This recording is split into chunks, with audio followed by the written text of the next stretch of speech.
It's Thursday, January 4th, 2007, and you're watching The Ointment. I'm Steve Tatum, and welcome to Pelosi Palooza. Today is also Ogani Day, where we recognize the Ogani people of Nigeria who are being decimated by Shell Oil, and me without a party hat. Our top story, the new Congress has been sworn in today. The House led by new Democratic Speaker of the House, Nancy Pelosi, who claims she can turn things around with her new 100-hour agenda. Newt Gingrich had a 100-day agenda. Pelosi's got a 100-hour agenda, so I'm going to give her 100 minutes before I write a joke about her. So here's my advice to Nancy Pelosi, because you know people are going to start picking on her. Nancy, when you start feeling down, when they publish those bug-eyed pictures of you, know that it could be worse. At least you're not Britney Spears on New Year's Eve. Here's a story that I love. The new Democratic congressman from Minnesota, Keith Ellison, is the very first Muslim ever elected to the Congress of the United States of America, and he wanted to do his swearing-in oath on the Quran because, well, he's Muslim. Right-wing bloggers got all upset. They wanted him to swear in on the Bible, but he's Muslim, so that would be a lie. So he went ahead and swore in on the Quran anyway, but guess whose Quran he used? Thomas Jefferson's. Who knew Thomas Jefferson hated America just as much as Keith Ellison?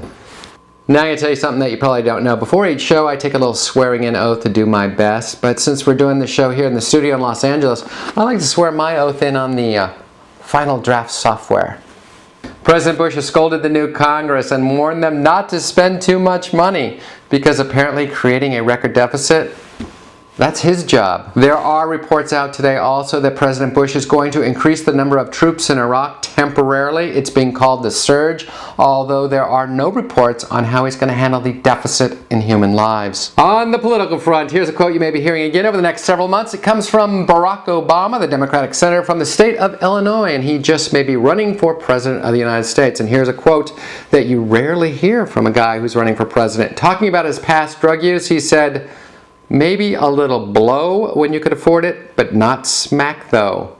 Yes, we've come a long way since I didn't inhale. I look forward to the day when we have a president who talks about his heroin use and said, "Sure, I smoke smack, but I didn't inject." In business news, the CEO of Home Depot has quit, and he got a nice little parachute there, $210 million.